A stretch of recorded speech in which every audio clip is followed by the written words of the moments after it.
ফলত সরকারি জায়গায় নমনীয় আওয়ামী লীগের ক্ষেত্রে আমরা দেখতে পাচ্ছি। আশা করি সরকার আওয়ামী লীগের ক্ষেত্রে সুষ্ঠু পদক্ষেপ নেবে। ভারতে হলো শেখ হাসিনা পালিয়ে গেছে, সরকার শেখ হাসিনাকে নিয়ে আসার জন্য কোনো ব্যবস্থা নিচ্ছে না, এবং সাথে সাথে পররাষ্ট্রনীতির ক্ষেত্রে সরকার নতজানু পররাষ্ট্রনীতি নিচ্ছে।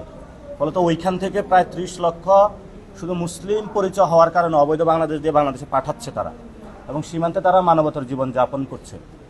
একই ধারাবাহিকতায় জিয়াউর রহমানের শাসনামলে যেটা হয়েছিল, সীমান্তের ওই পাড়ে থেকে জিয়াউর রহমানকে ডিস্টার্ব করেছিল, সেই ক্ষেত্রে একই ধারাবাহিকতায় সেখানে শেখ হাসিনা থেকে বাংলাদেশে হলো আওয়ামী লীগকে মাঠে নামানোর চেষ্টা করছে এবং সীমান্ত উত্তেজনা বিরাজ করছে, এবং সরকার সে জায়গায় আমরা নমনীয় ভাব দেখতে পাচ্ছি সরকারের মধ্যে।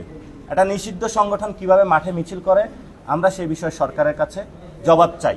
এখন আমরা যদি মাঠে নামি তাহলে এটা বলবে মব, তাহলে আইন শৃঙ্খলা বাহিনী রয়েছে, এখন একটা নির্বাচিত সরকার রয়েছে, তারাই দায়িত্ব নিয়েছে, আইন শৃঙ্খলা বাহিনীর এটা কন্ট্রোলের বিষয়। আমরা মাঠে যাওয়া মব করতে পারবো না।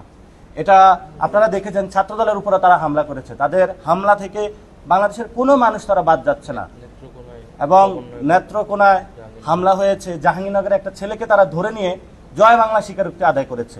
অর্থাৎ এই যে মিডিয়ার বক্তব্যগুলো আসে যে আওয়ামী লীগ মাঠে নামছে, এগুলো কিন্তু জোর করে মানুষকে এই ধরনের কর্মকাণ্ড তারা নিয়ে যাচ্ছে।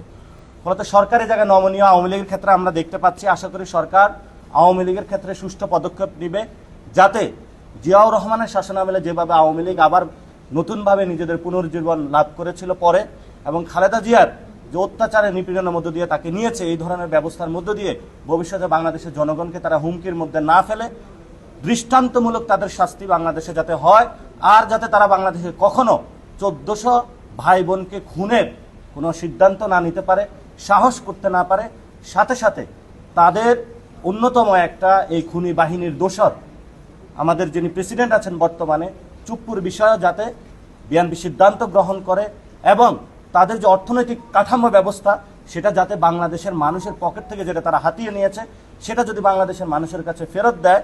এবং মিডিয়া সেক্টরে অনেক আওয়ামী লীগের অনেক জায়গায় আমরা দেখতে পাচ্ছি, আনিস আলমগীর থেকে তারাও কথা বলছে, এই ধরনের কর্তা ব্যক্তিদের যদি ব্যবস্থা নেয় তাহলে এটা সমাধান হবে।